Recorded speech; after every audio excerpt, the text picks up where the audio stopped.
Judgment time.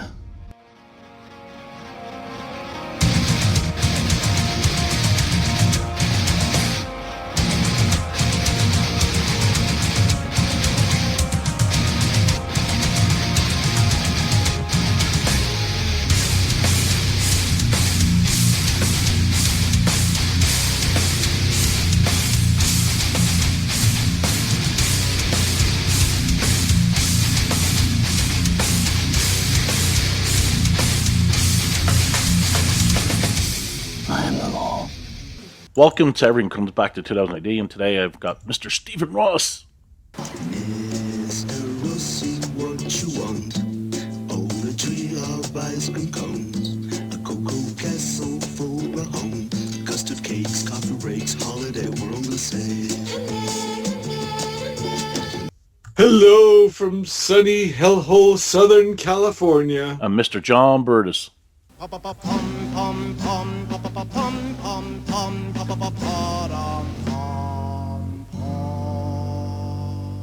Hello to all you rockers out there from overcast Garden of England, yes, Maidstone. So you were freaking me out yesterday, John. We did the Southern Contingent Zoom, and you were the only one sitting by a window, and I could literally see it getting darker and darker behind you until just the light from the computer illuminated your face from the bottom in the most sinister Illuminati planning the world domination in the dark room way. That's right. And I was wearing, and amazingly I was wearing a t-shirt, but I was wearing shorts. Because obviously our clocks went forward this weekend, so it got darker a bit quicker in the evening. I think next week Southern California gets its daylight savings next week. Yeah. So Flint, you don't do anything. You just, yeah. So we just use you as the tent pole, John. Whatever, we work around you. Yeah. That's it. But I've got to get some sleep. I've had 3 hours sleep today. I'll get a couple more hours in after tea. Well, once I start ranting about something, you can just like tune out and do my posts on the music, eh? Right. Anyway, folks, let's get on with the deaths, because there's only a couple that I care about.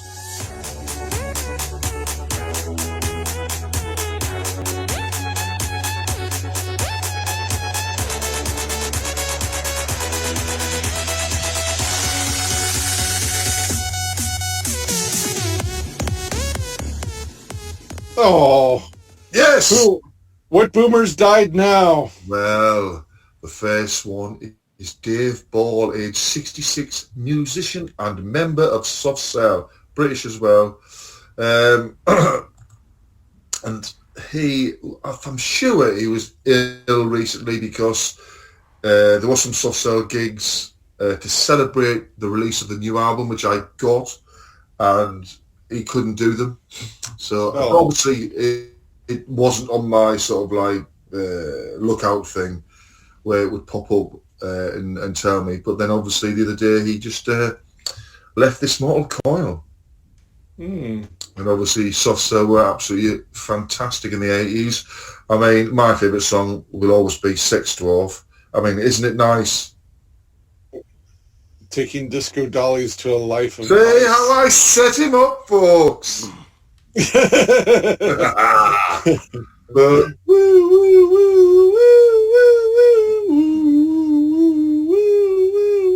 I'll just do that for the whole podcast if you want. That's it, yeah, just in the background. But yeah, that's quite an impressive sort of amount of hits they have. Yeah. Oh dear. So yeah, Dave Ball, pity. You know what I mean? Only 66. Yeah, I think he might have lived the life of a rock star at some point. And so, I mean, I'm sound like I'm hand waving it away, but it's a shame. Thoughts and prayers to the wife and kids. Says here he did. He later formed the Grid, and which released singles, including, this is the one that drew me eye, Swamp Thing. Wow. See, comics, you see. No matter where you look, there's something referencing comics. Well, fuck soft sell because of Mark Allman, because he was on some British TV show and, as you guys say, slagged off Gary Newman for his Warriors image, where Gary Newman basically dressed up like Mad Max from the Road Warrior. Good. Yeah, but who's the cool one now?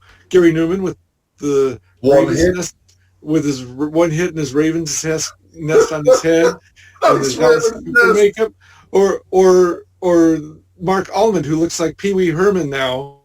Oh yeah, So I think that one aged like a fine wine, and the other one became I know you are, but who am I? Yes. And the next person, the final one from our list, as I was writing down what I needed to on my page to remember, Flint put the name up in the chat, but I'd already just seen the stuff. It was June Lockhart, aged 100, an American actress, and she was one of the last surviving stars of Hollywood's golden age. And she starred in A Christmas Carol. That was the big one for her. But then she went on to stuff. She was also I think the big one for her was Lost in Space. She was also. Hang on. Flint. That's TV. These are films. We're going on the TV now. And in subsequent decades, she predominantly appeared on television, including Lassie, Lost in Space, Petticoat Junction, to name just a few. She'll always be remembered for Lost in Space. The TV shows just lived forever, and the movies, we're the last ones who watched them. It's quite interesting because when you sort of scroll down the imagery that's on, what am I on this one? MSN, sorry. It shows you pictures in all the different shows, like sort of like behind the scene pictures and official pictures from the sets. And it's quite interesting, you know what I mean? She had that similar look all the way through, just her face aged, you know what I mean? So, but yeah, she looks a bit like Betty White in one of the very late appearances. It goes, Lockhart's last appearance was 4 years ago. She looks a bit like Betty White there. I think when we all age out like that, we all start looking. I think when we all age out like that, we all start looking like Betty White. Little women of men. Yeah, she said. Yeah. She said, it says here, over the years, TV roles have also included Magnum P.I., Knots Landing, Murder, She Wrote, Full House, General Hospital. She was also Grey's Anatomy. And she was also in the reboot of Lost in Space, voicing the character of June in one episode. So yeah, I mean, if you live to be 100, you know what I mean? That's pretty good going. I mean, every so often you get something on the news, on the local news here, about somebody who's 100 in an old people's home. And I always laugh at Cowling, because I always say, look at all the people in that old people's home. They're mostly women. I said, all the men have just killed themselves because they just can't go on any longer. I said, and the one or two men in that house, in that old people's home, where they got like, say they got like 40 people. They're the gigolo. 2 or 3 men. I said, they must fucking shag like... Yeah, they'll be going, hey ladies, I'm here, ready for you when you want me. Fucking awesome. But it's really weird because you see some who like say that old, and their fucking faculties are bang on. You might think they're like, I mean, it's going to sound weird. They sort of talk and look as though they're like late 70s, 80s, not like 100. You know what I mean? Because when I look back, and I've mentioned this before a couple of times over the podcast, when I look back at my 2 sets of grandparents, my grandparents on my dad's side were old when they were, I'm going to say they must be mid-50s when I initially remembered them, and they were old then. When I look at my granddad, on my mum's side, they were eternally youthful. Well, I think I got my madness from my granddad, because I put the pictures up before where he was dressed up. He was dressed at this event in somebody's house, and he was wearing like palm tree leaves and stuff like that. And I think that's where I get my fun from, my granddad, because he didn't take anything seriously unless he had to, you know what I mean? Mm-hmm. And so I look at the two differences and I think I want to be that. They traveled the world. They did Australia. They did America. That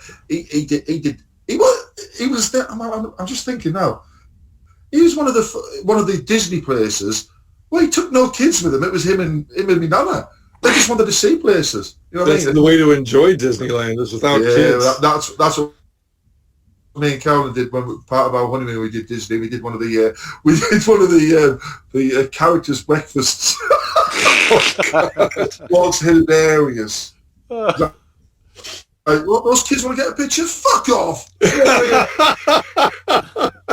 Fucking the album of all the pictures are absolutely hilarious. There's only one regret that I have from those pictures, that I had a bum bag. Oh. Oh dear. But yeah. It completes the image. That's it. But yeah, it's. I want to live my life that way, and I want to fucking, just enjoy things. You know what I mean? It's. I cannot understand people who just everything on their fucking page on Facebook is just whinging all the time. And I'm like, fucking hell, give it a rest. Here's an idea. You get one shot at life. If you're going to go through and you're on your deathbed going, hang on, I need to quickly go on Twitter and do one more complaint. What is wrong with you?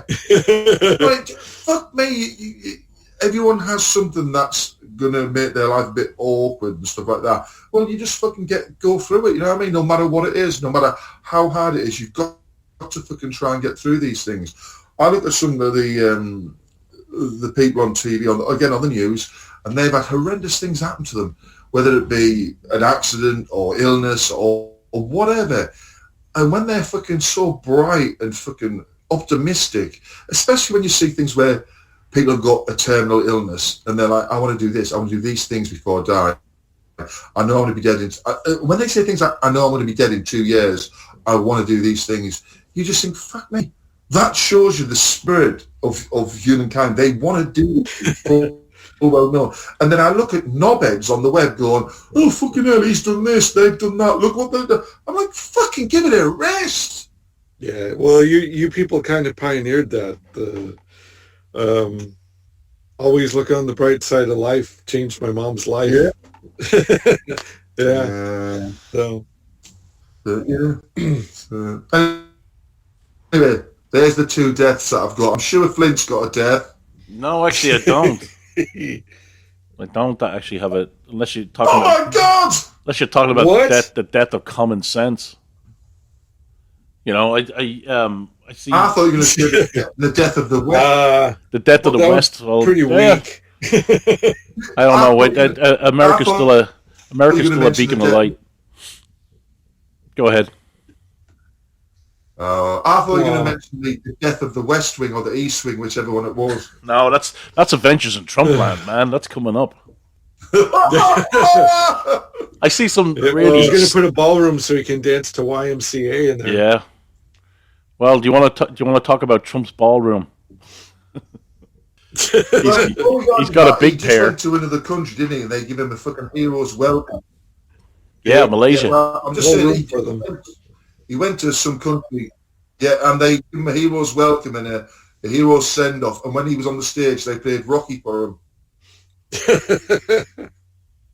That's the way you do it. Yeah. No, when's the last time you've seen a world leader? When's the last time you've seen a world leader get off a plane and start dancing with the crowd? Yeah. That's it. That we don't deserve them. I love looking at little clips. I love watching little clips on Twitter where he says things, and I guffaw so much because I just think, do you know what? Everyone years ago was going, I'm sick of the way politicians act. They never answer questions. They never fucking do this. They fucking obfuscate, fucking move around the question. You know what I mean? A person could ask the fucking question 10 times, they don't answer, and everyone's going, we need somebody who's not like this. Well, you get somebody who's not like that, and then you all fucking whinge. Yeah. He acts like a dad or a grandpa. You know, he gives you shit. He gives you shit because he likes you. All right.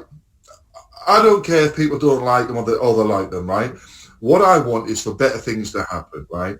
And when Right. he tells people, like Germany, like the other day again, he said, you tell us that, reference to NATO, you're telling us all this, but you're still paying for all that fucking fuel from Russia. You know, you're a bunch of hypocrites. You know, and that's the thing. You either stand and fucking die by your beliefs, or you fucking, you know, that's it. But Germany are a fucking disgrace at the moment. You know what I mean? And the other countries in Europe are still paying Russia for the fucking fuel.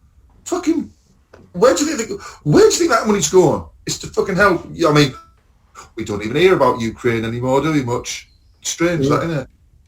Still Well, going on. it's crazy that not a lot's changed. yeah, it's crazy that you're financing the war on Russia's side as well as sending money to defend it on the Ukrainian side. It's madness. It's absolute madness, and that's why he said that the U.S. is not going to get more involved than it should because you guys are still buying Russian oil. Anyways, adventures in Trumpland.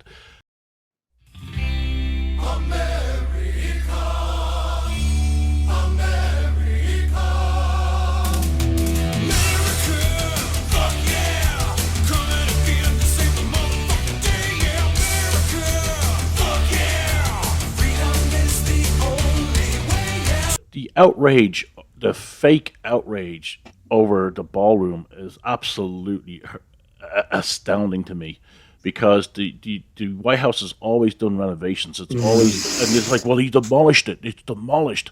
Well, it's demolition. Well, you actually demolish stuff in order to build stuff, right? If you're building onto a building, that's what you do.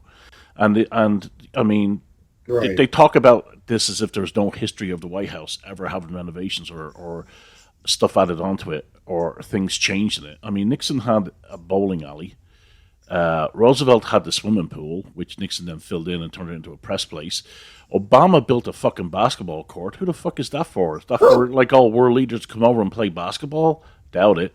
I mean, at least Trump is doing something. It's about even the Washington Post, which is owned by Amazon or Bezos, came out and said that the ballroom is a good thing because it will benefit not just Trump but future presidents. So, I mean, even when the Washington Post starts saying it, the Washington Post is a left-wing publication, and they're saying it, but that doesn't stop the guys going fucking nuts. Oh, he's destroying history. I'll tell you what's destroying history. Finding fucking cocaine in the White House. Having a Pride Day where you have trans women flashing their tits. You know, having, you know, Bill Clinton.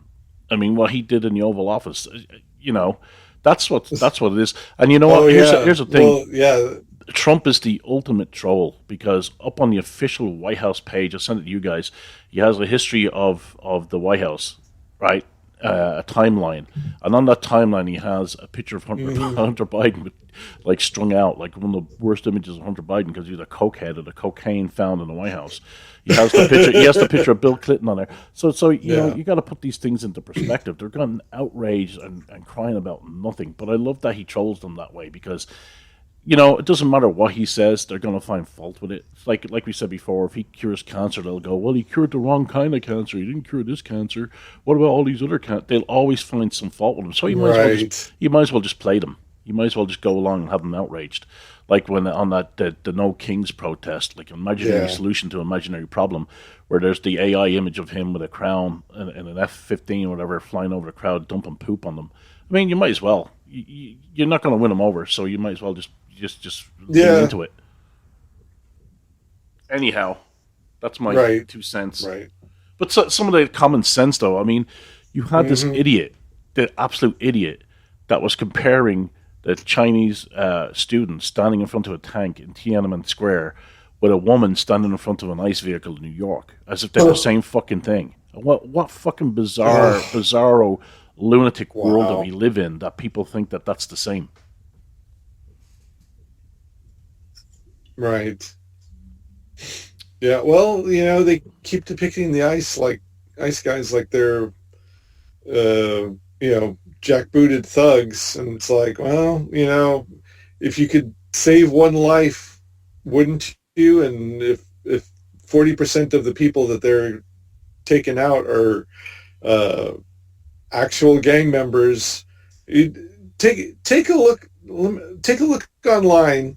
See if you can find reference to an old magazine called Alarma, because it was just crime scene photos of what the gang members used to do. So if you want people to have their hands cut off and be hung over freeway bridges with signs on them, if you want us to get to that point, like it's happening in Mexico, maybe you are not me. We are not the same. Because if they can help eliminate if one life can be saved, or one person not hung over a freeway on ramp with their hands cut off because of an ICE agent's service, okay, I can dig it. So, well, I will give you props, Rossy. I will give you props for what you said, and you're absolutely right in what you said last week. You said that this stuff wouldn't be as in your face as it is if it wasn't for smartphones. That's true. And like I said, if you wanted to use your smartphone and go into any of those little mom and pop legal offices and immigration places, they're all over downtown and in the Hispanic neighborhoods. They exist. Just people, for whatever reason, don't go to the. Maybe they can't afford it. If you wanted to go in with your smartphone and record yourself putting money down, saying like next two people are free or whatever, it's a win-win. You get to be seen as a good person, and people get to get their papers and get to be American citizens and get all the benefits without having to do under the table stuff. So or worry about being sent back. So, the answers are there. You guys are like yelling at the. You guys are yelling at. It's not even the wound. You guys are yelling at a concept when there's a reality right there in front of you. Let's take care of it. I'd cheer you on for setting that up. Well, I heard recently that the reason there was no violence at the No Kings protest is because the majority of people are old white boomers, and they see it like as a therapy session. That they're surrounded by people who like mine. Did I not tell you that that's what I saw? I mean, yeah. That happened, like I said, it was like couple of miles away from where I work. I saw it with my own eyes. I couldn't believe it. And I think it depends on what neighborhood you're in, because like most of the news camera crews won't go into East LA or the Hispanic neighborhoods to see what's going on there. But I'm sure there's cell phone footage or smartphone footage of that taken by people who live down around there. But hey, what a waste of time and effort, and it's all being stirred up by the media. If it wasn't for our fucking media, it probably would be. Oh, the whole. I don't think it's not going to happen at all, but it certainly would be. I totally agree. Like the whole ballroom thing. The only reason why people are on the left are outraged is that because the media start being outraged over it, and that's where they get it from, because it's no big deal. That should be no in the history of the presidency. That should be no big deal. So remember when the British burned down the White House in 1814? It's like good times. They have to rebuild the whole thing. Then there was people crying, "Oh, how dare you rebuild the White House after it being burned down?" It's like, what are you doing? Stop. That's just outrage for the sake of outrage. Because the press, be the white tent. Yeah, because the press has nothing else. They have absolutely nothing else. It's either the Epstein thing that they didn't give a shit about when Joe Biden was president for 4 years, or it's this crap. It's just more and more crap. Or it's the plane that was given to Trump as a gift. It's not given to Trump; it was given to the president to use. It's like it's all a fake outrage. Yeah, well, and then they hide the back end part of it. Like, oh, he's not actually flying it. It's just going to go in the museum or whatever. It's like that as well as anybody else. It's like that most people aren't going to go past the headline. Yeah, it's like when in his first term when he came out with Space Force and all call him a fucking idiot and everything else. Meanwhile, China and Russia have a Space Force, and then when they look at the design of the Space Force logo, oh, he stole it from Star Trek. This is the Star Trek, like as if Trump designed it himself, as if Trump went on Photoshop or right. Illustrator, and it's like. You're all fucking morons. No. Well, I'm sure. I'm waiting for the Sora AI video of him doing exactly that. That'd be awesome. But him like dicking around with Photoshop, putting a big old penis on Joe Biden or something. Well, it's like I tell you what, it's like when J.D. Vance came out the other day and he was talking about the peace process in Israel. And he said some of the press corps, they're kind of like they want it to fail. There's a feeling that they want it to fail because it's Trump. I mean, that's absolutely horrendous. I think Right. if Joe Biden did the same thing, it wouldn't be Joe, though. It would be some of his cabinet members like Blinken or something. If they were able to achieve something like that, that would be amazing. It doesn't matter if you're Republican or Democrat. You should support it. It's a peace deal, you know. But for the press to go out and like try and undermine it or Right. hoping that it fails is unbelievable.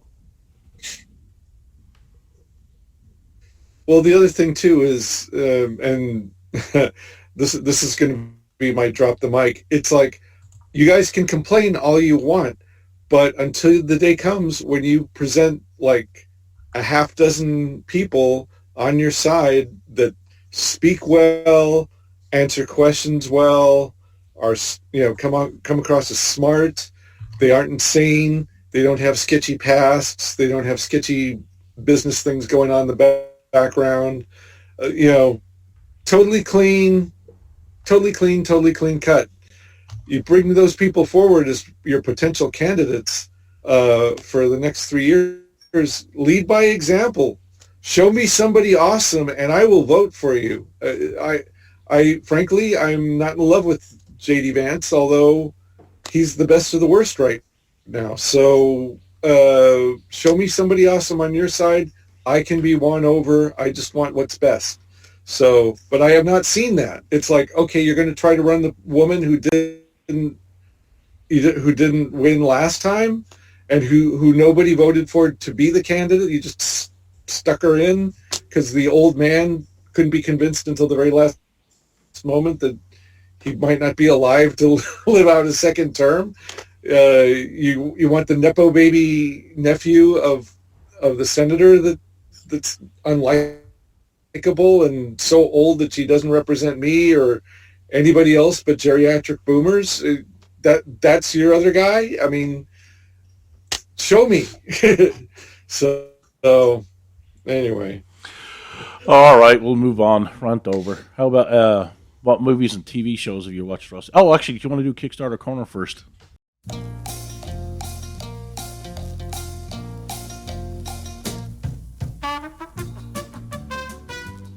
What's going on with Kickstarter, Rossy? You got a couple of things. Oh yeah, I suppose I should. Don't mind if I do. All right, so I think we said it last time. Everybody who backed the Blazer annual seems to have gotten their copies. I have my digital copy. Looks great. We were doing the Southern Contingent Zoom yesterday, and Ben Cullis from the 77 was on, and everybody showed him the annuals. Pretty much everyone on it had it like right there and was showing it off, and it looked great. What didn't get told, though, the difference was between the hardback and the softback, Mr. Ross. Do you remember? I don't remember. Yeah, what the paper quality, wasn't it? Oh yeah, well he was talking about that. They put a lot of like very detailed thought into that thing. There was you got to hand it to them that they go pretty microscopic as far as the attention to detail goes. So they got their print along with it that he says doesn't fit inside the thing, but you put it. I'm sure it fits in a frame very nicely if you're going to do that with it. So Blazer Annual, job well done. Looking forward to reading it myself. And then of course there's the You're the Hunter from the Future trade paperback on Kickstarter now as we speak. So I'm assuming a lot of the people listening to this are overseas in the UK, land of 2000 AD. So I would, if you're interested in what I have to say, I would advise not getting the hard copies because it's going to cost you a fortune in shipping. If you do, go for it. I thank you from the bottom of my heart, but you can get a nice PDF of the whole thing. This is You're the Hunter from the Future. There was a movie that came out in 1982, 83, depending on where you live. It starred Reb Brown, who was Captain America in the made-for-TV movies. That's what we'll got talk you about to, more that's about what, Captain America later on. That's what got you to post that thing about Captain America. What? No, it came up. It just came up. Weirdly enough, the appearance of the director's cut just happened to come out, be widely available a couple of days after the Kickstarter launched. So we've got a You're the Hunter from the Future trade paperback on Kickstarter. You can get the paperback, you can get the hardcover, you can get a PDF. It was the artwork was lovingly restored from the best source we could find. And then I translated and I had to reinterpret some of the stuff because Argentinian Spanish is very flowery, and there was subtext within subtext that had to be wrestled with. But in my opinion, it's fantastic. If you like Savage, my pitch for the whole thing is always like, if you like Savage Sword of Conan or those Marvel black and white magazines from the 70s and 80s, if you like Warren magazines, it's, they would bring in these great Argentinian Filipino or European artists. Or Filipino artists to do highly detailed art. Yeah, highly detailed artwork. It's on that level. The artist was inspired by Alex Raymond, so you can, once you know that, you definitely see the Flash Gordon influence, especially the way he drew the ladies. Beautiful, beautiful artwork. The story had so much more to it than what you would imagine from watching the movie. If you love the movie for dumb fun, then you will doubly love this, because you get all the dumb fun and a lot more meat to the story. It's basically the story from the movie. If you watch my overly long, according to Flint and Burtis, video that shows the shot comparisons, here's a panel from the comic, here's the shot from the movie. According to, you're not everybody. No, me and John speak for everybody, though. Anyway, it's okay. You're the common people. You're the plebes. Yeah. All right. Myself and John. So we know this stuff. Well, the highly elevated people. Yeah, fuck you guys. The elevated people who appreciate the high arts we're just of giving you shit. Will want the three your fans out there will be interested to see the comparison, how shockingly close the people who made the movie tried to keep it to the comic book. I mean you got, okay, speaking of Reb Brown, you got that Captain America made for TV movie, which is just kind of like, oh, that's terrible. Well, he's got a motorcycle and a shield and a helmet, and he's called Captain America. There's like no resemblance to any Captain America in there. That's terrible. It's like its own made-for-TV thing. That was par for the course in the 70s and 80s. They would call it whatever. Maybe the costume had 5 or 6 things about it that resembled the comic, and maybe 1 or 2 of the superpowers were close. It's like that. These guys were like, no. It's like that Cathy Crosby Wonder Woman. Look, nothing like her. Yeah, exactly, right. So, the closest I think they ever came was maybe the Bill Bixby, Lou Ferrigno Incredible Hulk TV show. I mean, there's a green guy, but even then it was like, that was like the closest for 1970s, early 80s comic book adaptations. That was the closest. These guys who made the Your movie, they were like, oh no, Robert Rodriguez, when he did Sin City and Snyder, when he did Watchmen, when they were trying to like line up their own shots for the movie with the panels for the comic books and all that to keep it that close. That wasn't the first time this happened. They did this for Your way back in the day, like decades ago. There are some shots in that, and 2.5 minutes without getting like even longer than the too long that it is. But they really tried to stick close to it. Where it falls apart is at the end, where they don't really stick to the landing as far as like the stuff that happens in the future city. They just kind of rushed it along to make it like Star Wars-ish sci-fi at the time. But so what you get by reading this is like that whole other story that takes place once he gets to the future city, and the revelations there. There's tons of revelations there that you don't get in the film. So, like I said, I really enjoyed doing it. The two guys who created this have another one that's kind of like a cross between Mad Max and Barbarella, called Barbara. I would love to do that one too, but we'll see how Yor does. If there's just kind of a lukewarm market for this, maybe some other time. Well, but I've got the issues in my hand that you very nicely gave me, Steve. Oh, and the artwork inside reminds me of the art that was in the 2000 AD story. Like, I think it was like Death Planet. Yes. Like, acid rain and shit like that. It's lovely, it is. I mean, there's lots of naked ladies in it, I've got to say. It just makes me laugh. But I also noticed in issue 4 that you, like I say, you politely gave me, the Antarctic Press 40 years birthday bash, 85 to 2025. Come meet your favourite AP creators, both past and present. I mean, I did laugh at that because I thought, what, the dead one's going to be there as well. Well, the people who don't work for them anymore. The ones that don't absolutely despise them did show up.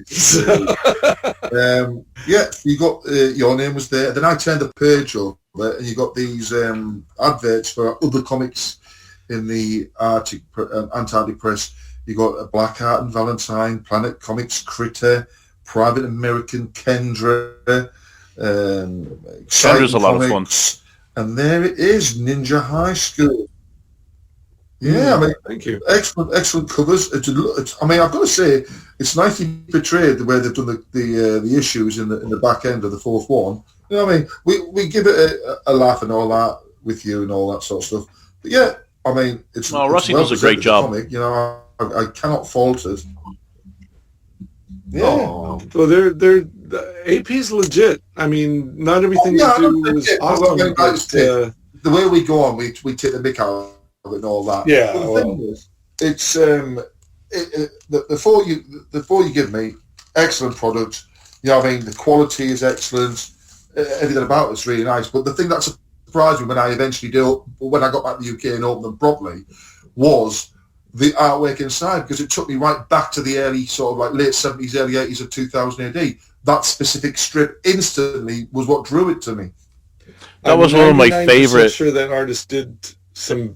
That Planet was one of my favorite bad strips from the early times of 2000 AD. I loved the crap out of that strip. Well, yeah, I mean, and you know, there's no getting around the that it's a product of its time. So, but I'm 99% sure that artist worked on 2000 AD in the very, very early days when they were farming out to other South America and other places. So, it's one for Barney. Question for Barney. So anyway,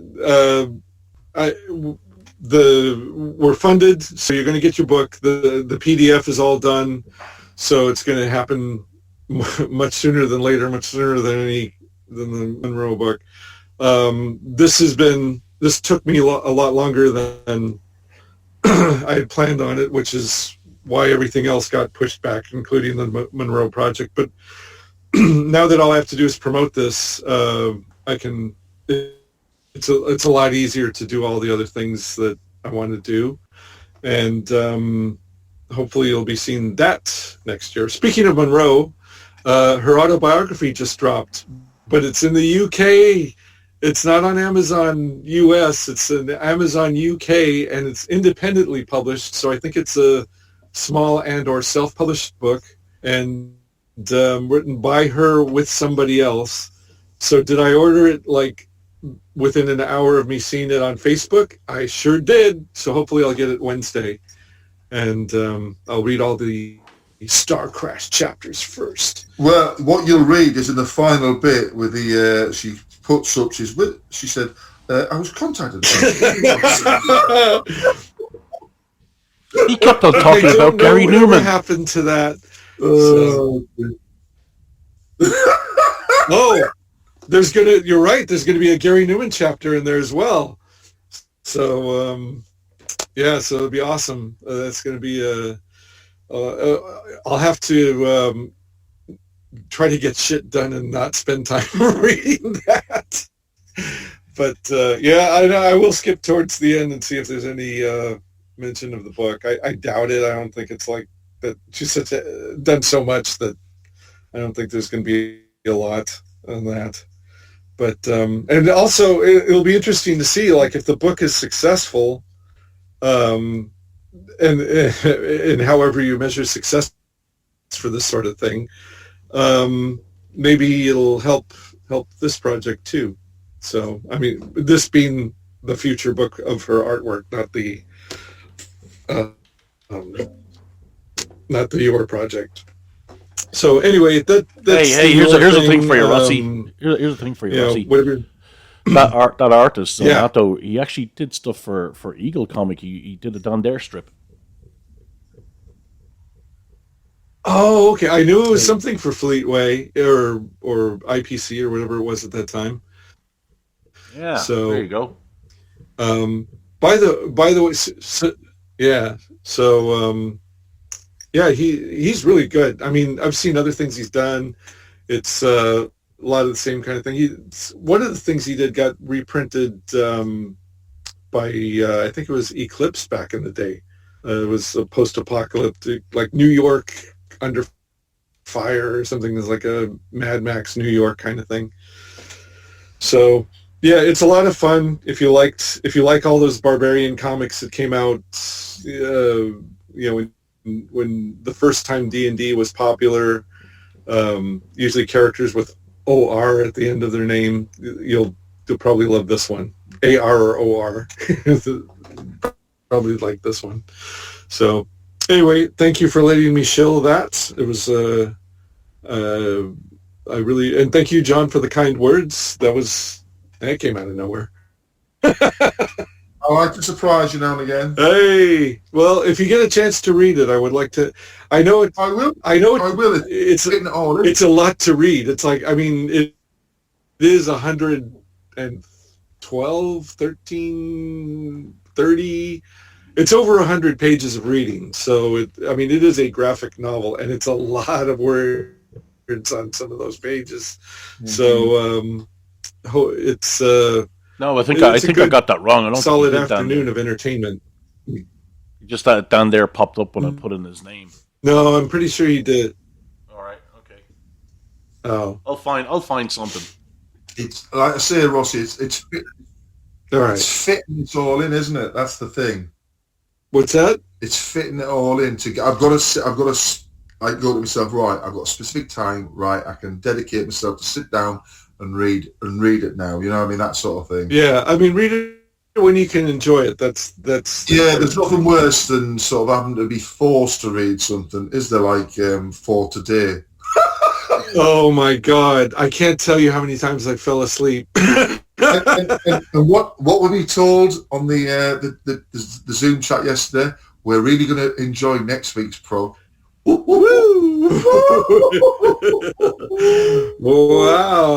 Well, up against. Well, I haven't read the. Why did they tell you what happens in next week's? Maybe we should plan to do. No, they told us what's included, and it's gonna infuriate us. It's a bumper issue too, so it's even more of the things that we love. They've done something about they put something in there that's, I think we were told it was 6 pages long, and it says, I don't want to ruin the surprise, but I'm gonna have to. It says something along the lines of, "This is continued in this graphic novel." Oh no! Ooh. To be continued. Yeah. You know, I think my Spirit of By Halloween the way, thing to improve 2000 AD I- is actually might work. They all need to go. yeah, I got where I work. We got 2 copies in of the complete Full Tilt Boogie. So and I dutifully put them on the shelves in the proper place. So anybody who asks for one, we can just immediately put our hands on it and put it in the customer's hands and thank them for supporting our store. And since I know that's not going to happen for the next 6 months, I will be returning that thing.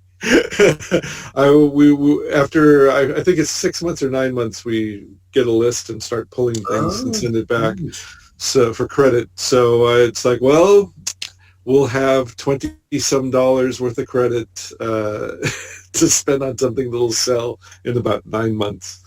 So anyway, so good you'll pop your own cork. Yeah. Yeah. Well, So yours a good. I think that's yours a good segue into we should TV and movies, Rossy. yeah. Well, also for Viz fans, you can say you're a good lad, Biffa. That was a stretch. Yeah, I'm gonna have to mute him, John.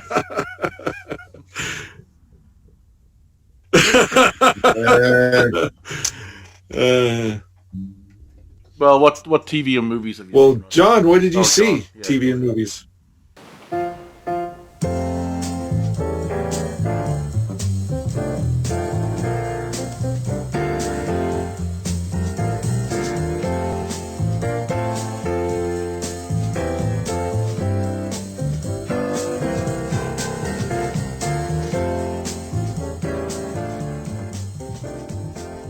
Well, I watched that. Let me scroll down to the film ICKy. 93 minute. It was 2024, 15 rated. It was a measly 5.2 in IMDb, starring Brandon Routh, or Ruth, Melina Pauly Wiseman, Harrison Cohn, and Mina Suarve. Basically, this alien sort of like plant tentacly thing has arrived in this small American town, and it just sort of grows and everybody ignores it. But then after about another 10, 15, 20 years, it suddenly starts to become like a monster. It was like, you know, the films, the remake of The Blob and The Stuff. Do you remember The Stuff film where the people were eating that food and it ate them from inside out sort of thing? It had that classic 80s feel of a monster to it, you know what I mean? A B movie. And that's the way I watched it. I thought it was hilarious. There was loads of bits in where I was like, oh, for fuck's sakes. You know, like the ending was like, oh, hang on a second. You know what I mean? But the way they did the beginning, where Brandon Routh was young and he was the quarterback of the team, and he gets injured by this plant monster because it grows up out the pitch and he trips over and it breaks his ankle. That's how the film starts. And then he becomes a teacher, and it's all the things that he did in the past he's looking back on and stuff. And that was quite well done with all these clips, because they filmed quite a lot of clips of this pretend past, and then they got into the real thing. And it was basically like frat house type thing where they were all going to the end of year fucking get together like you go to, Rossy. And then the monster suddenly starts to come to sort of like come out and starts to fucking eat people and shit and take them over. I fucking loved it. The effects were hilarious. Like I said, the ending. One of the characters, his girlfriend at the time when he was the quarterback, she bins him when he breaks his leg, and she then marries an Asian bloke from the school, and the Asian bloke's doing quite well. And then there's a bit of a joke there because the kid that they have hasn't any Asianness to her. And so Brandon Routh thinks it's his kid. And so he finds a way to get the saliva and all that shit. Get the DNA to send away. Anyway, things happen in the film. Loads of people get killed. They eventually end up climbing up this fucking massive light structure, the American football pitch. UV light kills the stuff, all these sort of things. You know what I mean? Classic fucking stuff. At the very end, she has posted. She sees that he's got this thing to get the DNA thing. His daughter, I'm doing inverted commas there, has posted that off. And at the very end, he opens it, looks at it, and they both do this expression, and we don't get the reveal of if she is his daughter. She has to be, obviously, but we don't get that reveal. But I've got to say, I just loved it because it took me right back to my fucking youth, watching these, going to the video shop, getting right, mate, what's everyone recommending? What's fucking good? Oh, look at the cover on this. Let's judge this book by its cover. That's what it was. Hell yeah. Yeah, go, take it home, watch it with a group of mates, have a laugh. That is exactly what Ick was for me. I loved it because it just gave me that it gave me that bit where I didn't have a care in the world feel, you know what I mean, where I was watching these videos with my mates. So that was it. I'd say it was not brilliant. I'm not saying it's the best film in the world, but it was entertaining and funny. And some of the deaths are fucking beautiful. Wow. Yeah. So that's the film I've watched. And TV series, I watched the end of Gen V season 2, and that looks like it's going to go straight into the next season of The Boys where it ends. So that's going to be interesting. So I enjoyed that. And then something I have been trying to watch for a little while. It's 7 episodes long. The Terminal List, Dark Wolf. So there was a Terminal List the other year that was really enjoyable. This is in the vein. A specific character is in it for a little bit, but at the end of the first episode, it gives a sort of trailer for the next 6 episodes, and I'm like, so that's where they're going. So I won't spoil it, but it looks really good. What tortured me on this was once I sort of like went, I was sat there and I went, I'm sure I saw something the other day about another Terminal List. I googled it. The last episode, like episode 7, was playing that week. So I sailed the seas, I found it. I couldn't get the other 6. I was trying all these things. So I went and got on another boat and I sailed another sea. Couldn't find it. And eventually I went and did a sort of a detour down a rapid, and then I found myself in another ocean where I quickly downloaded all 6 of the first episodes, and I watched the first one yesterday, and I'm going to blast through that this week because it's very enjoyable. Wow. Well, pretty good. I watched Friday the 13th movies from 1 to 4 so far. And we know you have. Yeah, they're absolutely. Wait, 1 to 4 so far. It's terrible garbage movies, and I mean they don't even. I forgot that they didn't even have Jason fully formed until the 4th movie or whatever, because he doesn't get his hockey mask until the 3D movie, and then I don't think he gets the machete till the 4th one. So before that, he just has a scarecrow's bag over his head, like a sack over his head. It's just, they're horrible movies. And I watched Nightmare on Elm Street, the first one, which I found to be a lot more interesting. I'd seen it years ago, but couldn't remember most of it. But the main actress is terrible, but the concept is a really good concept that when you think about it, that this slasher can kill you when you sleep. So don't sleep. So that's kind of the scary premise of it. I thought it was pretty good, actually. And there's a nice little nod or tip of the hat to Evil Dead, because on the TV, what Johnny Depp is watching before he goes to sleep is Evil Dead, the Sam Raimi movie. So that was a nice little touch for Wes Craven to put in. What else did I watch? I watched Weapons, the new horror movie Weapons. Where they're trying to, I think they're going to try and make a franchise out of this too. It was very cleverly directed. It's about like these kids go missing at a certain time, like at 2:17 at night, in the morning. They from the one classroom, they all go missing except for one kid, and everybody's blaming the teacher or saying, "What did the teacher teach them at school? You know, what was she up to?" kind of thing. And then it shows her interacting with different people from the town, and then it shows it's very cleverly done. from the people that she meets, different perspectives, right? So you'll see things from her where she'll meet the cop that she's having a fling with, right? And she's talking to the cop, "Are you going to sort this out?" Blah blah blah. And then later on, you'll see things switched where you see it from the cop's point of view, where he goes into the station, then he comes out and sees her, and it's the same scene. They patch it together really well. They try to make the person behind it all to be a thing, like a Freddy Krueger kind of type thing. Her name is Aunt Gladys, and she's played by Amy Madigan. And I don't know if you remember Amy Madigan. She was the Kevin Costner's wife, I think, in Field of Dreams.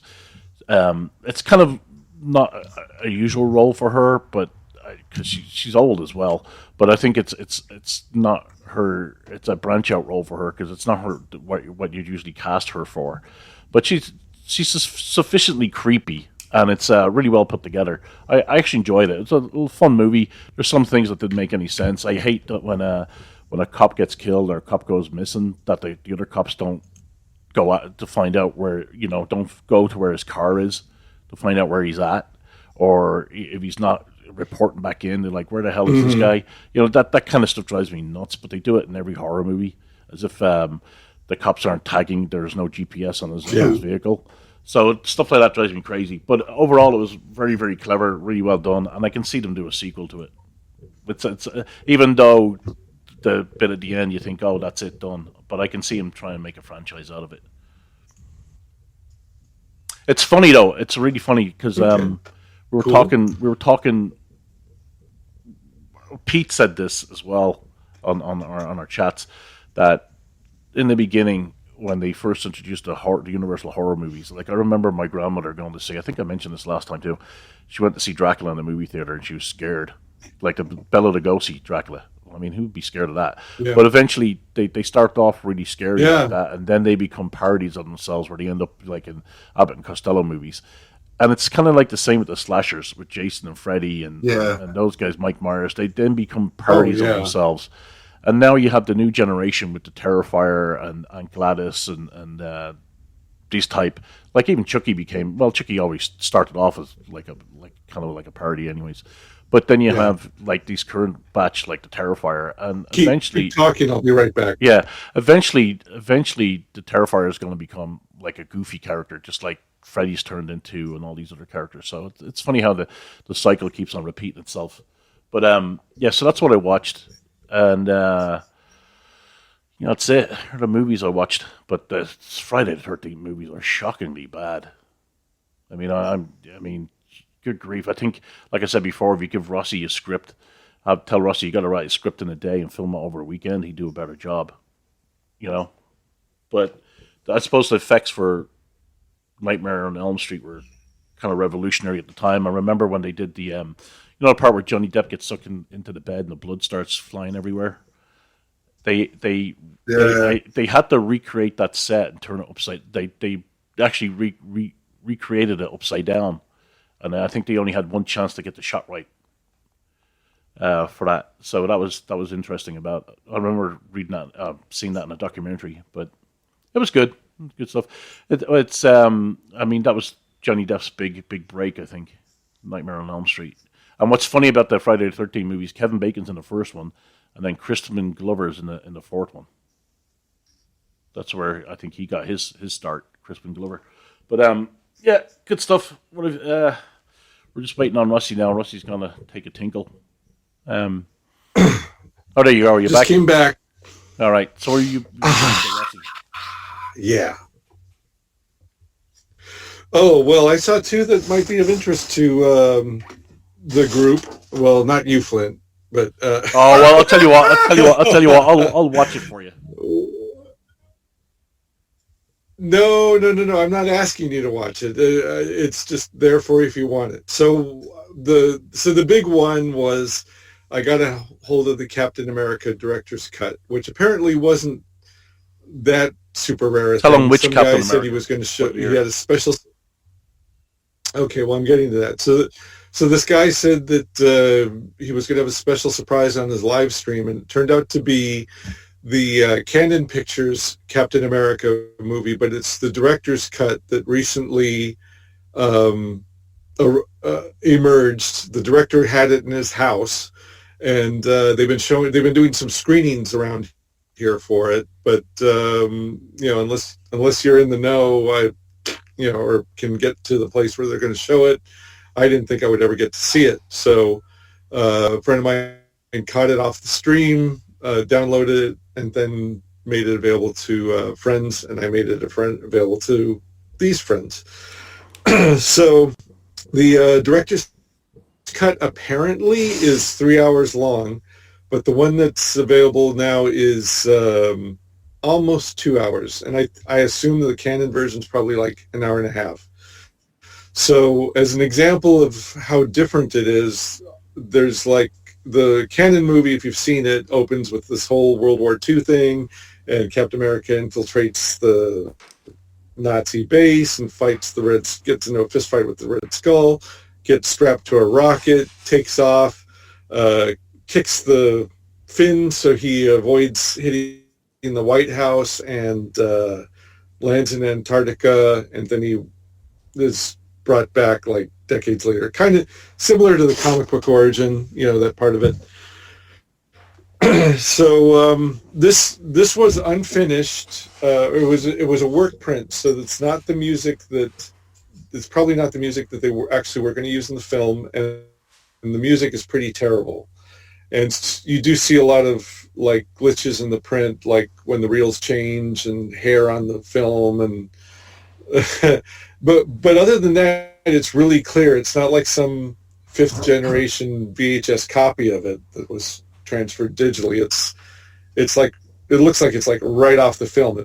It's a good image, but it's still like they needed to get the colors the color correction hadn't been done. Apparently, it looks like things kind of needed to be brightened. Some of the sound sort of needed some tweaking, or maybe not, because the movie only cost like $2 or $3 million, which, we're still talking millions of dollars, but for a superhero movie, that's really cheap.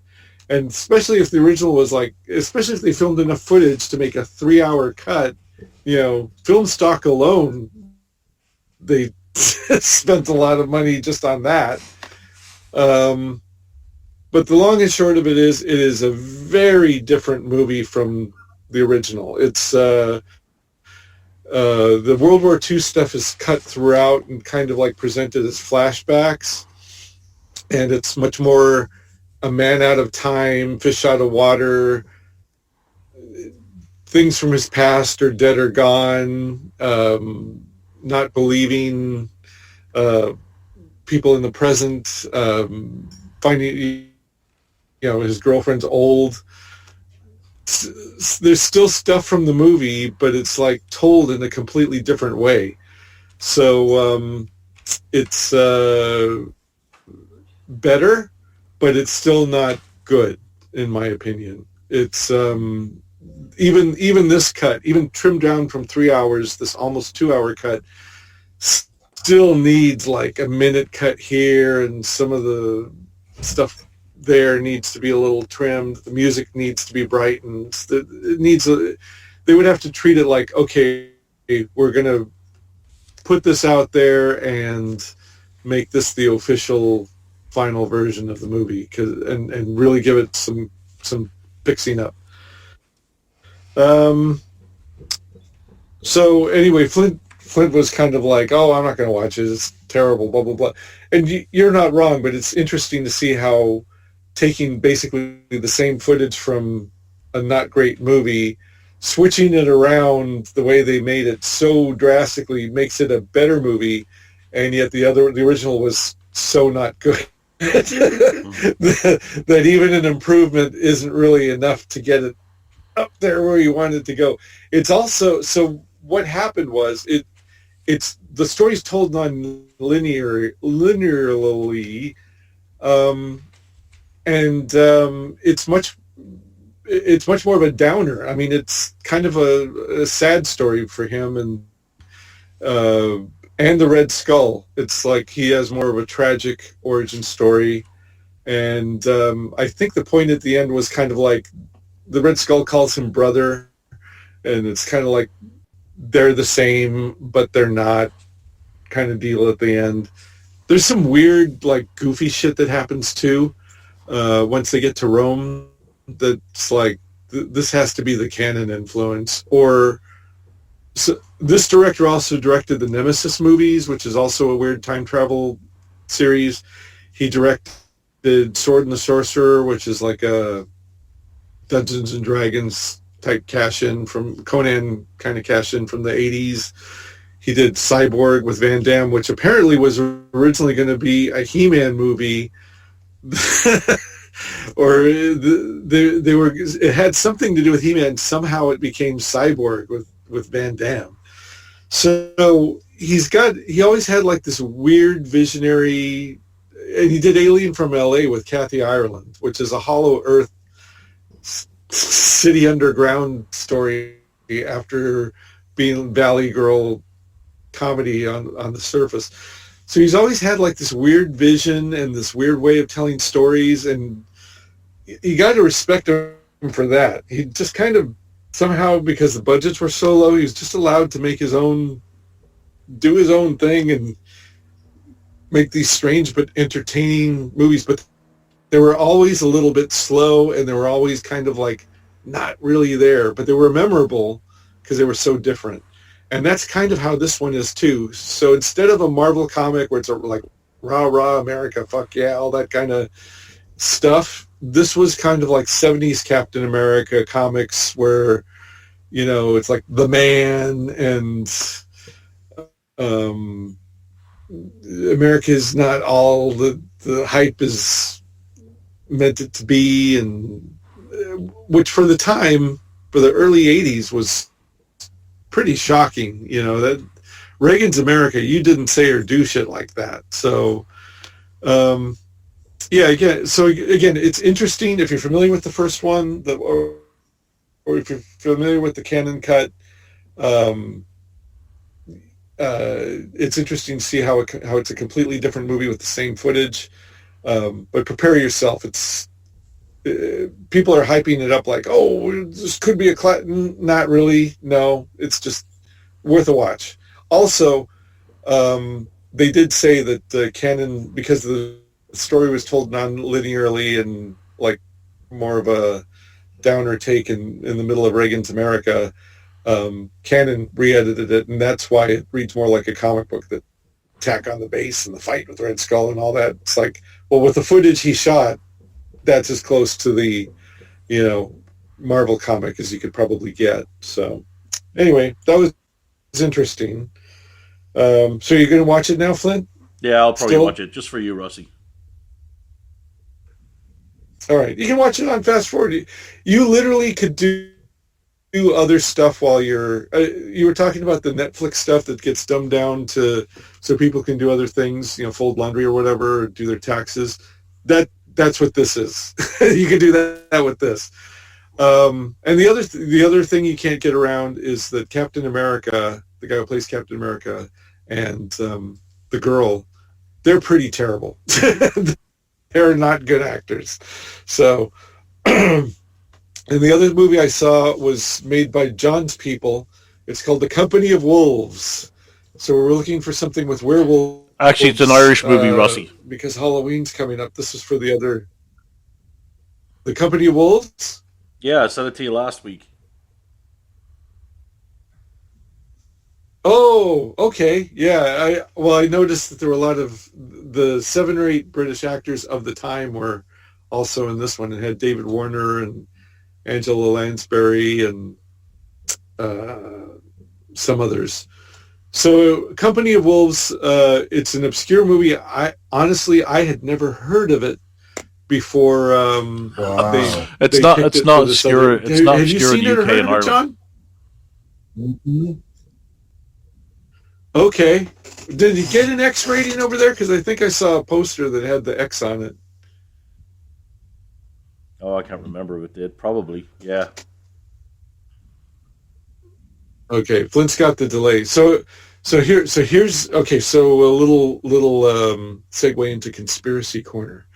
So my boss and I, you know, we're children's booksellers, and we're talking about Disney movies based on kids' books, and she mentioned Bed Knobs and Broomsticks, and none of my coworkers had seen it, and some of them hadn't even heard of it. And we're like, what the hell? It's got that actor who was like in all the English kids book movies back in the 70s. The guy who played the dad in Mary Poppins. And anyway, so we're talking about that. And then they picked this movie for the other live stream I do on Sunday nights. And Angela Lansbury is in that too. So I asked my boss if she had ever, I said, have you ever seen or heard of it? She goes, no. So then she sends me the movie poster, and it's got this teenage girl dressed like Little Red Riding Hood in the background, and this guy in the foreground with like a wolf snout coming out of his mouth. And I said, no. I said, that kind of happens in the movie, but it doesn't play out the way it makes it look in the poster. So it was weird that we were talking about Bread Knobs and Broomsticks, and then there was this other Angela Lansbury movie. What are the odds? Anyway, that was lame. So this one is several stories within a framework. It was directed by Neil Jordan, who did the Crying Game and the Vampire Lestat. And Michael Collins. Kind of related to the wrestler. Directed by Michael Collins, or no? He directed Michael. He directed the movie Michael Collins. Oh, I didn't see that. I had an 18. I had an 18 rating in the UK. Okay. Yeah, and it deserves it. It does deserve it. So there's a really cool werewolf transformation that apparently came out after American Werewolf in London, but we decided on the live stream that that's probably like the second best werewolf transformation scene ever. It's much gorier.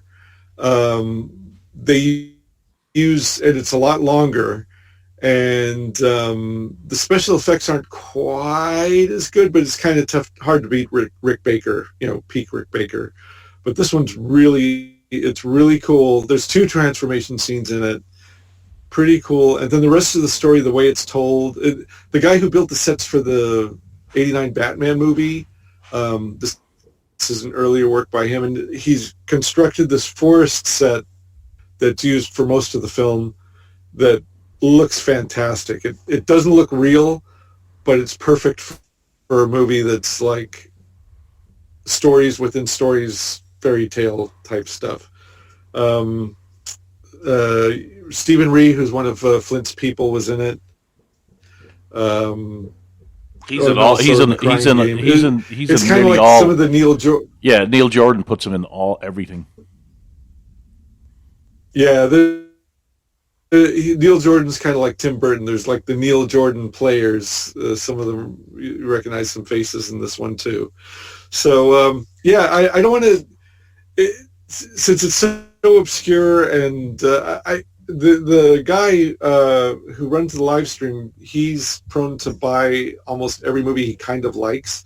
So he said he got half an hour into this one, saw the transformation scene, said, fuck it, I'm buying the 4K, and spent a lot of money to get it to Canada.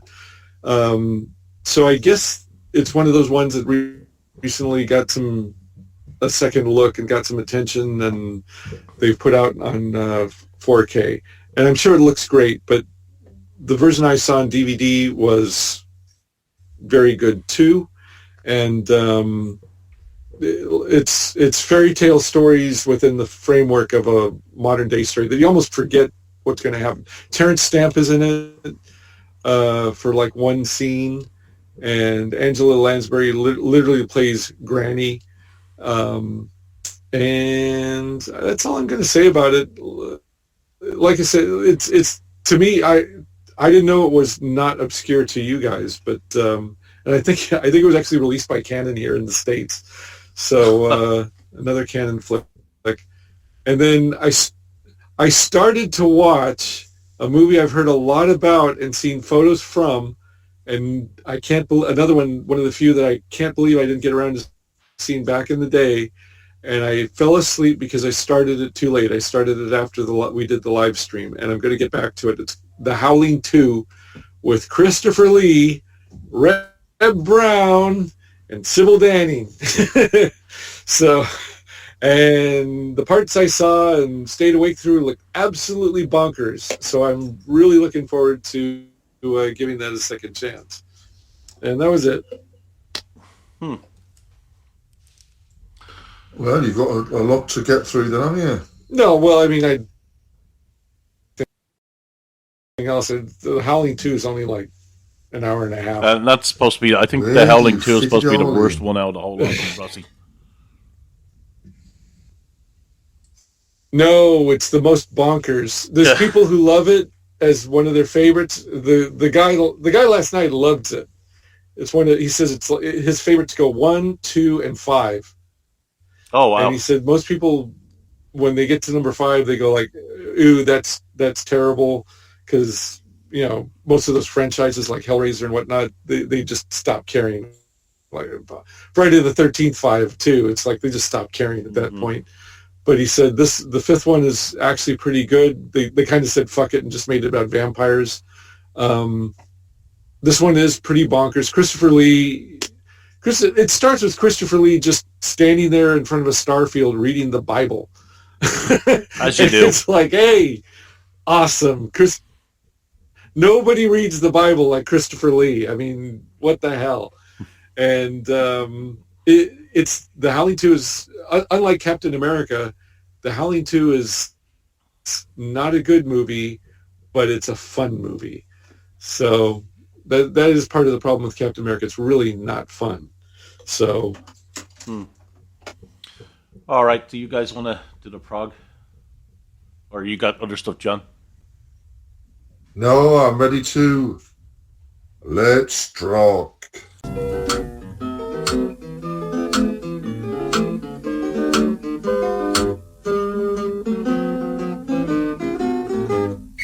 Pew, pew, Barney McGrew, Cuthbert, Dibble, Grub.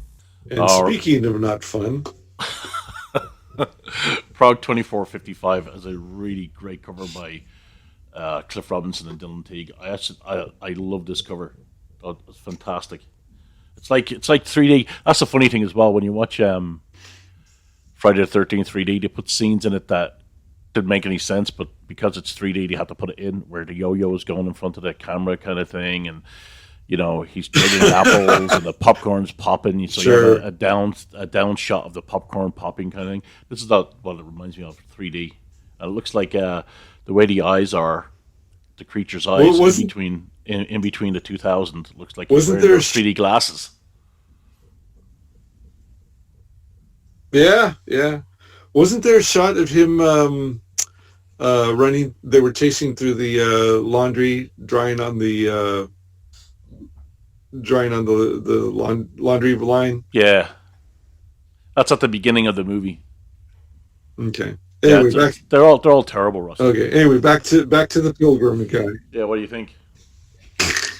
I will never defend a Friday the 13th movie. They're just rated according to kills and bonkersness.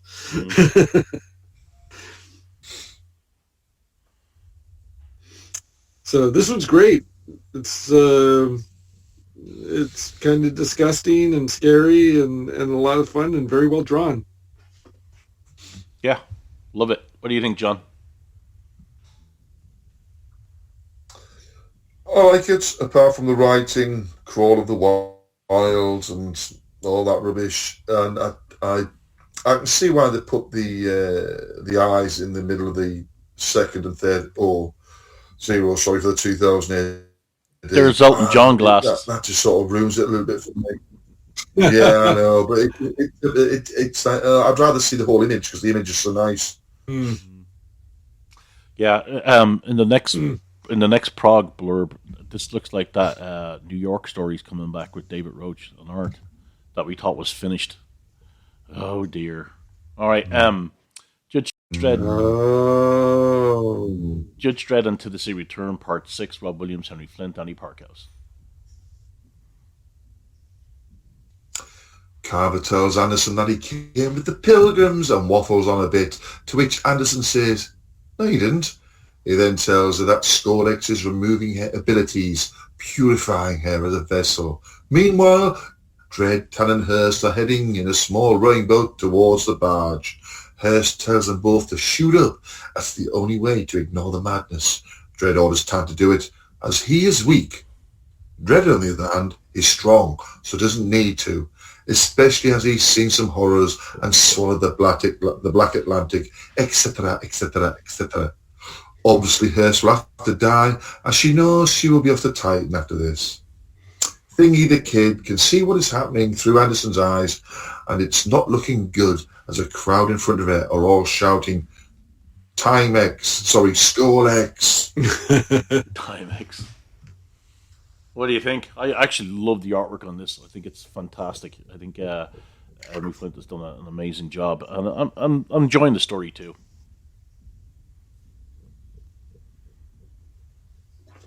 Yeah, so far so good with the story, and the artwork is absolutely faultless. It's really good. It's a slow burn. We've talked about that before. It's not getting any faster, but it has. This is where are we now? Part 6, and it's a Rob Williams story, and it hasn't fallen apart yet. I'm still on board, so not bad. Give it time. We'll see. He could do. Maybe he'll do a heel turn and start writing stories that don't seem like he hates the readers or is trying to be so meta and show that he's read some writing books. It'd be nice if he just wrote a Dredd story that was solid beginning to end and didn't try to show off. So I'm hoping for that. So far, so good. What do you think, John? Well, the thing, the artwork is brilliant. The artwork's brilliant. I love the way he does his panels. The imagery he's doing on some of the facial expressions of Hurst are excellent.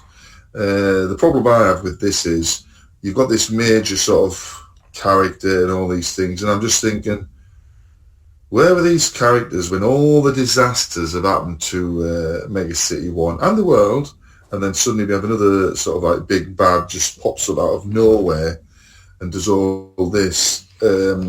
I truly am, for the last decade, bored with all the other judges being crap compared to Dredd. This bit here, you're weak.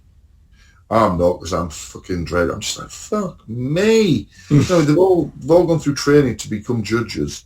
You know what I mean? So they've got to have some sort of strength and abilities. I know you get moved into certain areas if you're not as like street savvy and all that sort of stuff. But it's like, Jesus Christ. And that bit where, I jokingly said she'll die. She'll either do something to save them all, and Dredd might let her off, but I have the feeling she's going to die saving them, you know what I mean? But because she's took the drugs. But yeah, the only thing I like out of it is the stunning artwork and the way he's doing, like, say, the panels. Yeah. Yep. All right. See into that one. Let's see. Yeah, I do love Henry Flint's artwork. It is amazing. Okay, Red Dragon, Part 5, Rob Williams, Steve Ball, Patrick Goddard, Dylan Teague, and Simon Boland. The Doc tells Shadwell that the others have a plan and that they want him to talk to him about it. Once the Doc actually tells him it, off-screen obviously, they head to see the gang, and Ruby tells him it'll be fun, and poof, he suddenly emerges into a pocket dimension, and the hippie lad, who I can't remember his name, tells him to listen as they don't have much time. Meanwhile, back with Martin, T. and Tanya and the mean police, they arrive at the compound, and an old woman comes out to talk to the Rover. Martin is sure he knows who she is. But anyway, after a few minutes, Dylan tests the Lasses and tells the Phil he hasn't seen Morgan really. And as they drive off, Martin imagines what that he can feel the violence here in the area. So there we have it. Yep. Well, what you think? Well, there's that page, the page where they go to the pocket dimension. You got kind of muffled there. It went back to color for the last page. Okay. All right. So I put that in my first bit, and then I thought I'd just do the black and white together. Oh, I see. See, okay. see what I did there? Yeah. So what do you think? It's the Patrick Goddard pages are completely faultless as far as the art goes. So good. Facial expressions, some of the best black and white artwork ever. Maybe even better than your. But I wonder who this is supposed to be for. I mean, it's so slow moving. I'm not in love with the superhero character. I'm not in love with the main guy who's doing all the investigating, or the two girls. It's just people going around talking. You know, there's some kind of conspiracy thing building up to the superhero stuff, which we know what it is from the other story, I suppose, from the Grant Morrison story. Is it an excuse to have Steve Yoel draw Zenith characters again in color? I don't know. But it's so, the art is so good that I'm enjoying reading it bit by bit. But overall, it's like I have a hard time remembering what I just read, because there's nothing about it that really sticks as far as the story or the characters go. Yeah. I don't really care for either. I think it's too much of a slow burn. What do you think, John? It's a very, I mean, what was it? Not Stickleback. What's the one I keep calling Stickleback? Thistlebone. That's a slow burn, but there's like little spikes of payoff, and I'm not getting that from this one.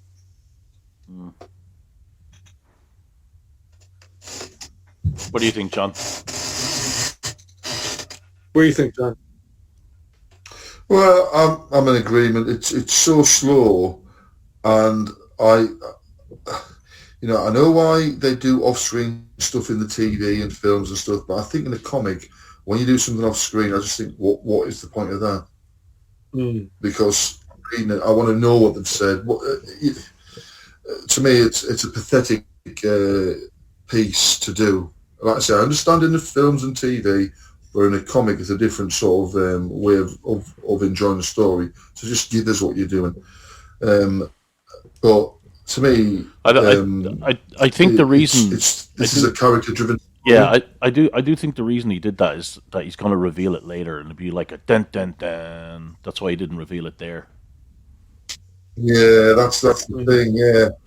Yeah. But to me, it's like what we didn't need to cut away. You know what I mean? But the artwork's good.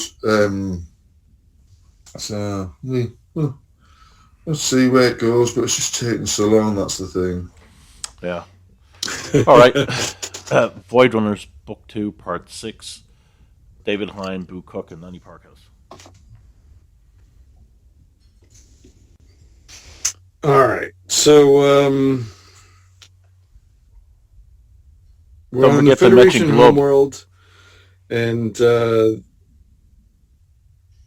okay. Because that pink guy looks like Glub. I'll let you have it. Yes, I know. That's the first thing I just zeroed in on when I saw this page. So they go to the homeworld of the evil empire, and the leader of that evil empire had taken the last of the drugs. And so he's asking the glove pirate if he has any more of the powder. And he says, no, but I do have the baby versions of the creature that makes the powder, because the other one died. And so can we get the powder from the babies? No, it's going to take about 100 years for them to mature enough to make the powder. And so the leader of the evil empire goes, ah!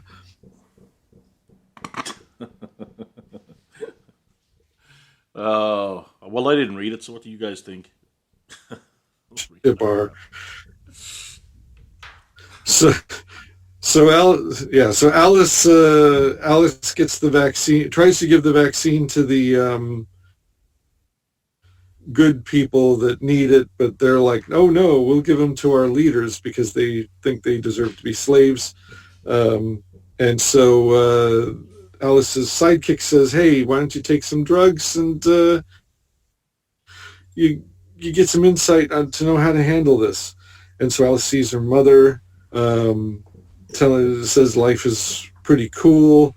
They're going to have the vision of the mother says, well, they're going to have to be deprogrammed and you're going to have to use the purple violet squish. So next issue, we're going to find out what the squish is. Well, what do you think? It's kind of a slow burn. It's very broad comedy. I don't want to say it's growing on me, but I dislike it less than I did at the beginning. I guess it's becoming familiar enough that I'm like, oh yeah, I'm following it. I'm following it along. It's got some cute ideas. It's trying to be like the new millennium version of Ace Garp with hippie drug stuff. It's an excuse for Boo Cook to do some really crazy fun stuff. So don't hate it, don't love it. Wish it had been something else.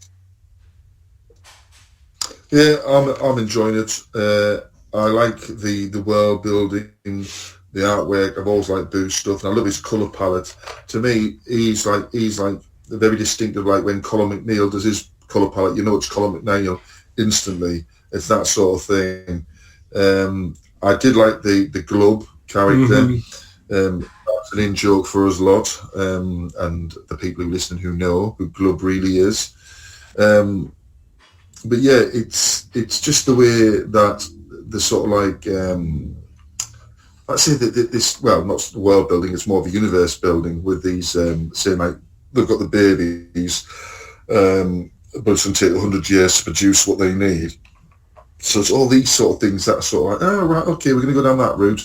So yeah, I'm enjoying it, and like I say, it's quite hilarious that it's predominantly basically a strip. To me, it's a bonkers funny version of Dune, because they all need that spike. Mm-hmm. You know what I mean? So it's a parallel universe of that. But this is like you keep saying, the Ace Garp version of it. Yeah. And I did laugh at the next Prog blurb, squishing on a star. Yep. Oh, okay. Brass Sun by Ian Edgerton, I.N.J. Coulbard, and Simon Bowler.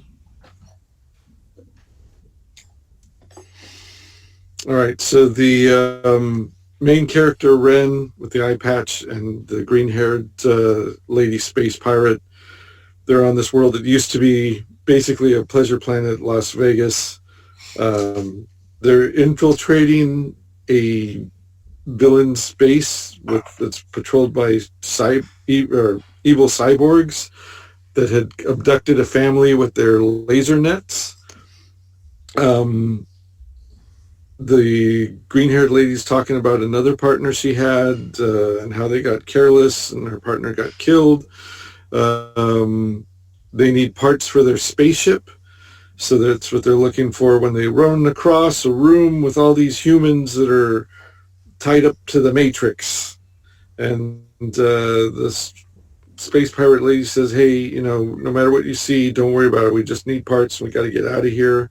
And Ren's having a crisis of conscience, seeing all these people, and don't worry, we're going to get the parts. We're going to go. And then they show up with a family and the kid. And so Ren's like, probably going to take some action next time. Yeah, what do you guys think? Did you read it, Flint? Nope. Did you read it? Nope. Didn't read it. John? I did.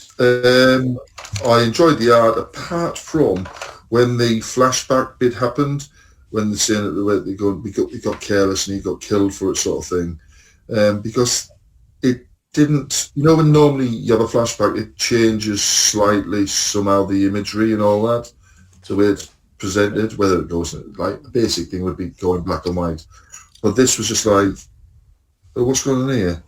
Oh right, okay, this is what they're talking about. But yeah, it's interesting with the reaping of the mines inside them big domed buildings. But yeah, it's I find we're getting a bit of sort of like sort of a thrilling intrigue into the tale where the peril is right on top of them.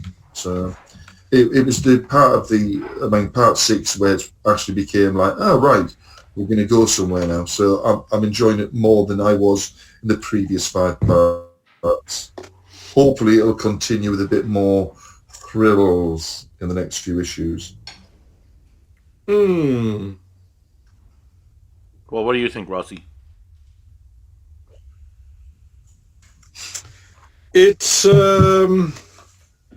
I like the artwork. I like the there's a lot of world building going on here and such, but it's I don't know. It's another one that's so slow moving. Again, like you've got all of the stories in this Prog, except for Rogue Trooper, are really slow moving, and this is another one of them. It has little outbursts of excitement, I suppose. I am not in love with this character. It's another. It's like the other space one. It's like it's got a lot of stuff that's different and unique, and they put some thought into it. But it's just I don't love it and I don't hate it. Which is worse than the complete beigeness and neutrality of it is just worse than having a big reaction to it. I do like Guy and John Colbert's artwork though. The colors are really nice. Mm-hmm. But yeah, it's too slow for me. Oh. Okay. Yeah. Rogue Trooper Ghost Patrol Part 6. Alex DeCampi, Neil Edwards, Matt Soff, and the Cosplay Cowboy, Tim Dumbbell. As the team are just about to land, they're told about the weapons they have. SOPs, anyone? That's standard operating procedures. Apparently, I'll mention that later on, apparently they have a targeting assist which only lets you shoot bad guys. Once on the ground, they decide not to waste time, but decide instead, in the same breath, to start the search that night. Yeah. As they're walking through the base, wasting time, it all kicks off. Some weapons lock into bad guys. Fuck knows how the weapon knows. The shots are fired.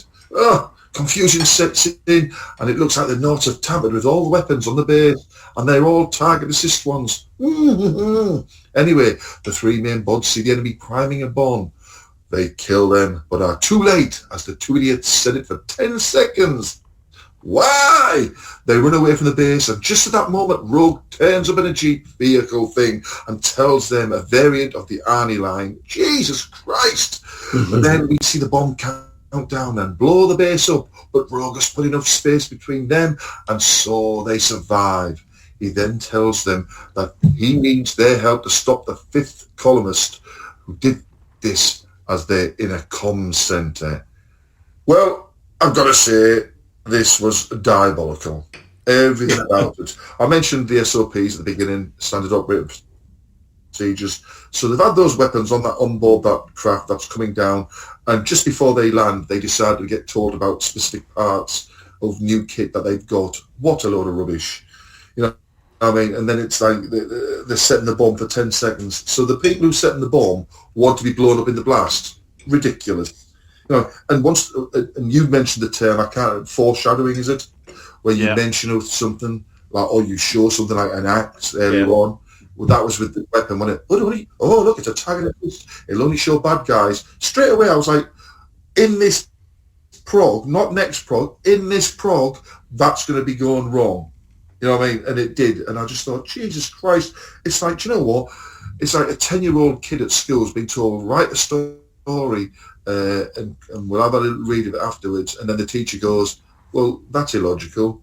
Why have you done this? Why have you done that? And just marks it down to like 2 out of 10.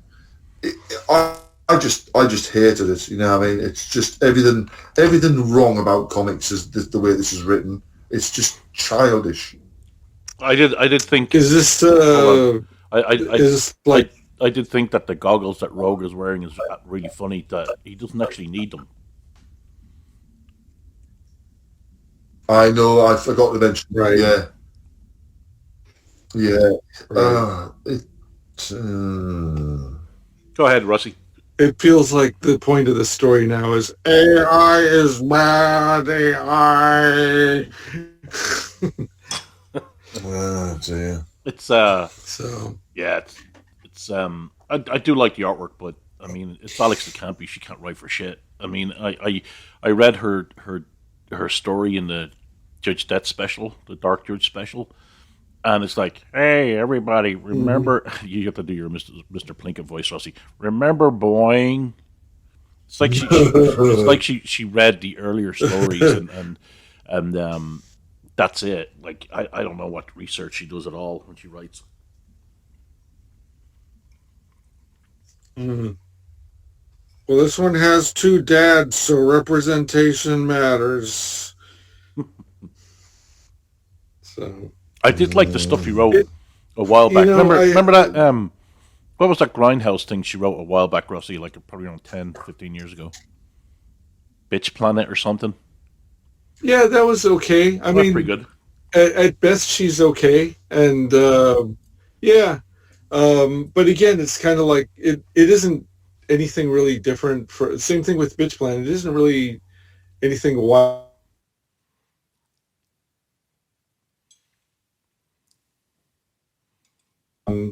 Maybe there'll be a twist, like the woman takes charge or whatever, and it's like, okay, that's fine. I don't know if I would give that an award, but and here she is with 2000 AD, and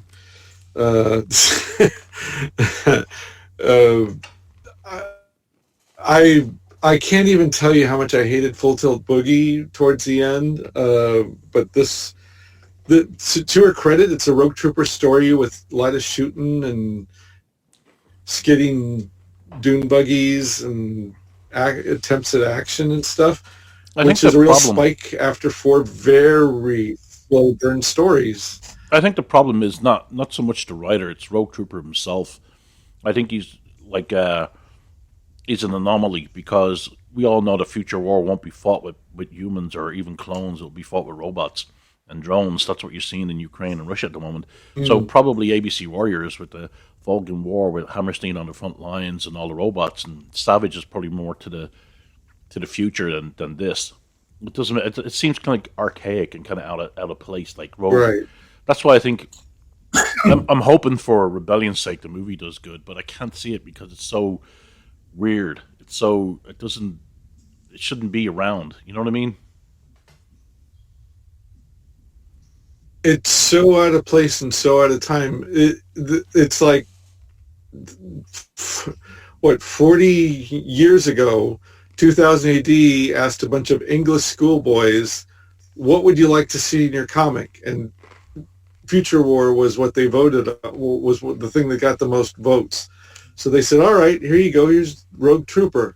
And it was awesome, and the schoolboys in the UK loved it for years, especially when it was, the super solid writing and art team at the time.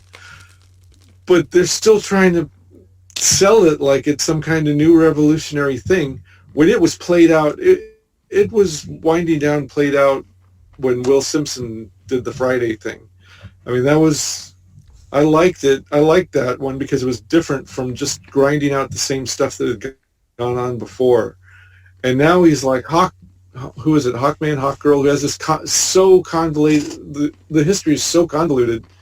It feels like they're trying to take it back to some kind of basics. Like if you haven't read all the other stuff, you can you can read this and get it.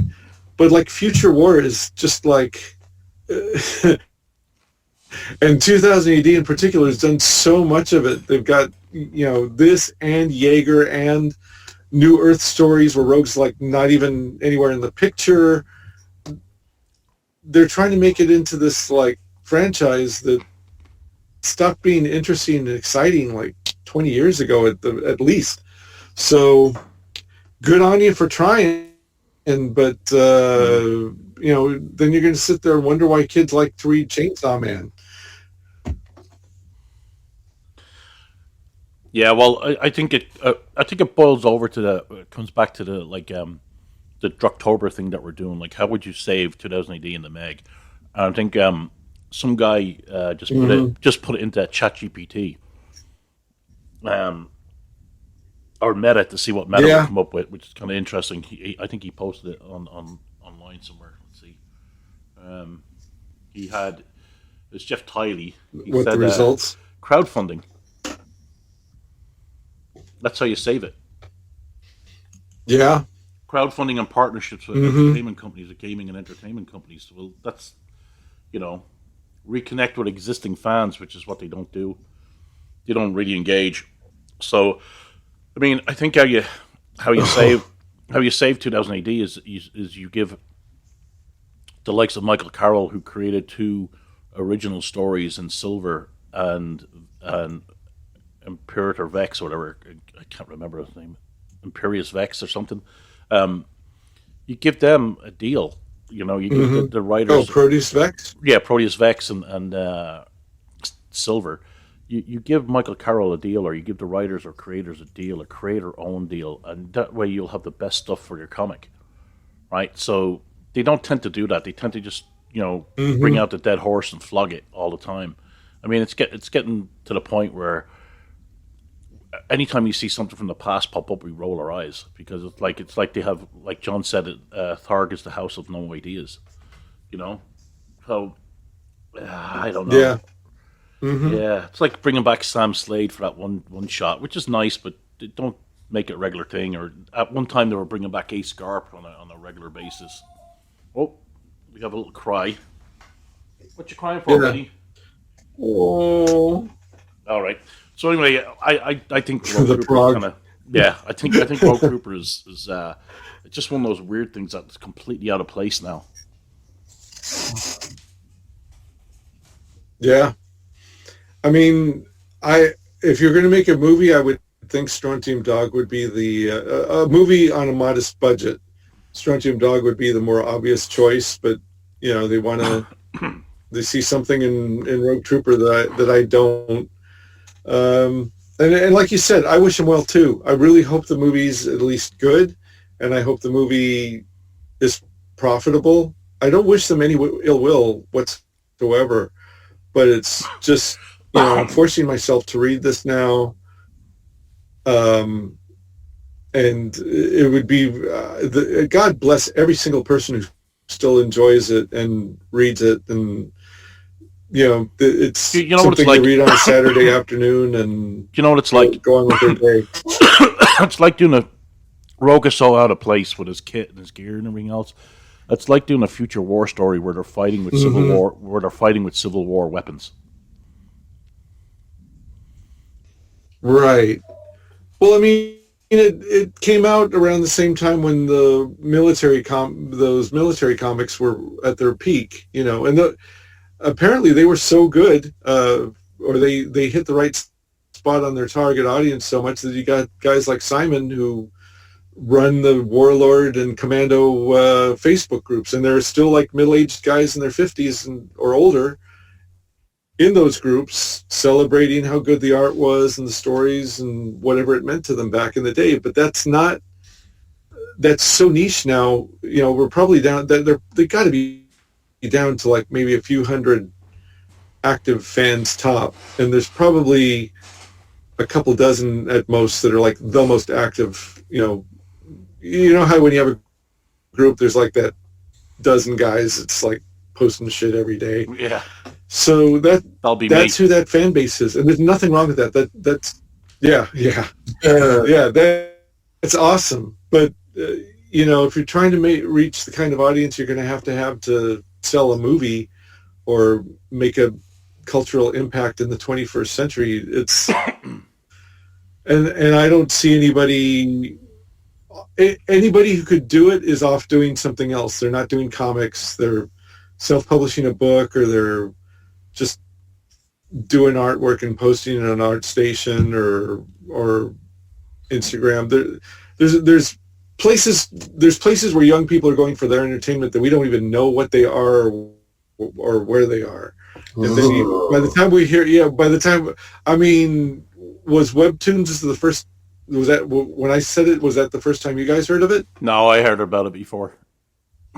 Webtoons. Yeah, but you didn't. Was I the first one to kind of explained it and really? Yeah, more or less. Said what it was, or you just heard the word and was like, okay, yeah. And now there's there's a dozen Webtoons type-offs out there, and the shallow pond has just gotten even shallower because of that. So I don't know. I don't know if there's an answer or solution or whatever, but it doesn't feel like it just feels like nobody's motivated. I'm not motivated to keep reading these slow burn stories capped off with a rehash of a story that I felt got played out a long time ago. I don't know if there doesn't feel like there's any new writers coming along that's like, yeah, this guy's and what do you protest against? What are you complaining against? Because there's two choices. There's one side that won and then has fucked up a lot and didn't keep any of their promises. And there's another side that won and also fucked up and didn't keep any of their promises. So I don't... And 2000 AD is supposed to be like the anarchist, stick it to the man comic book. But it's like, which man do you stick it to at this point? And how would you even do that? How dare you assume their gender? Canceled by an audience on one. Well, how do you protest against? I mean, the way you would get canceled now is so much more effective than back in the day. So you could protest against one side and be canceled by your audience, and protest against the other side and get, have your algorithm slammed by the system, and then nobody sees your shit. So what do you do? So I don't, it's just fucking depressing if you ask me. All right. So what was your best story? Well, it's the story that I opened to when I did the Prog straight away, and currently it is Avoid Runners. Just because I like the world building, I like the art, I just want to see how bonkers it gets. No, I mean, I'm not saying it's great, but it's the best thing in the Prog for me. What about you, Rossy? I'm going to say Dread, just to show him a good sport, and when it's done well, it doesn't matter who does it. It's being done well right now, so cool. But Void Runners is runner-up, so yeah, I'll go for Dread from me. That's a favorite. I love Henry Flint's art. The story isn't annoying me yet, so it's good. Okay, anything to say before we hit the road? That's the standard of 2000 AD now. The story, I'm not annoyed yet. Yeah, I'm not annoyed yet. Anything to say before we hit the road? I picked up the Judge Death Mega Special at the same time I picked up the Prog last week, and I haven't read a thing. I read the campy story in it. Think about doing a... Maybe we should think about doing a heavy duty catch up one where we do the Blazer and the 77. Yeah, I'd love to do that. Judge Death thing. How about we plan on doing that in the next couple of weeks? November. Yeah. What's it? Okay. Yeah. I the one thing about that Death special is I think the cover is really boring. I like Boland a lot, but I think that's just incredibly boring. Hasn't a lot of his stuff lately been like very precise and very detailed and but it's just kind of like, okay. Yeah. Yeah, it's not exciting, is it? Yeah. And in fact, the helmet, it looked very flat. The portcullis bit, it looks weird. Mm. Well, he is retired, It so he's doesn't probably look as it's got enough roundness to it to go. Yeah. Yeah, well, he is retired, so he's probably just slapping it out for a little bit of extra cash. Yeah, I mean, Drocktober ends this week as well, ends on Friday, and that's been going pretty good. There's been a lot of good stuff on Drocktober. So keep your eyes peeled for that on Facebook and on Twitter and X and Blue Sky. That saving 2000 AD with all the Pedro Pascal characters, that was a highlight. Oh, yeah, that was brilliant. Bit of genius. Fun stuff. That was by Stephen Moden. Mm-hmm. Good Photoshop job, too. Yeah. Yeah. Great stuff. All right, I think that's it. Anything else before we hit the road?